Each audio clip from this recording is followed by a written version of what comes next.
Toll lease టెండర్లలో అవినీతిపై మాజీ CM KCR, మాజీ మంత్రి కేటీఆర్ పై ఏసీబీ కేసు నమోదు చేయాలన్నారు BC political JAC chairman Rachala Yugandhar Goud. ORR tender పొందిన కంపెనీల నుంచి బీఆర్ఎస్ కు ఎలక్టోరల్ బాండ్ల రూపంలో పెద్ద మొత్తంలో నిధులు అందాయన్నారు. కేసీఆర్, కేటీఆర్ క్విడ్ ప్రోకో పాల్పడి అధికార దుర్వినియోగం చేశారన్నారు.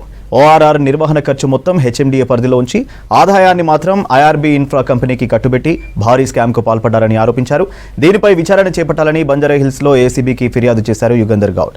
ప్రజాధనం లూటీ చేసిన వారిపై కఠిన చర్యలు తీసుకోవాలని అధికారులను కోరారు.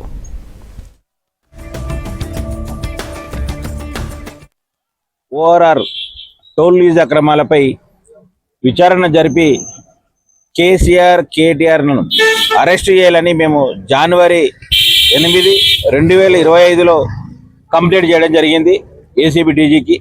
మరి 5.5 నెలలు కావస్తున్న ఆ కేసుపై ఎలాంటి పురోగతి లేదని చెప్పి మేము ఇవాళ మళ్ళీ కలవడం జరిగింది వారిని. దాంతోపాటు రైట్ టు ఇన్ఫర్మేషన్ యాక్ట్ కూడా అడగడం జరిగింది. మీ 5.5 మా కంప్లైంట్ మీద ఏం చేశారు, ఎంతవరకు ముందుకెళ్లారని.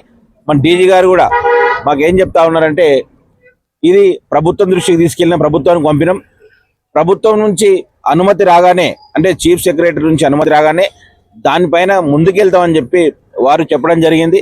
ఈ సందర్భంగా ఒకటే విజ్ఞప్తి చేస్తూ ఉన్నాం ప్రభుత్వానికి కానీ ఏసీబీ వారికి కానీ.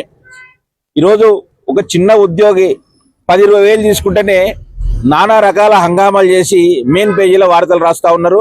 వాళ్ళను ఇబ్బంది పెడితే 6 నెలలు లోపలేస్తూ ఉన్నారు.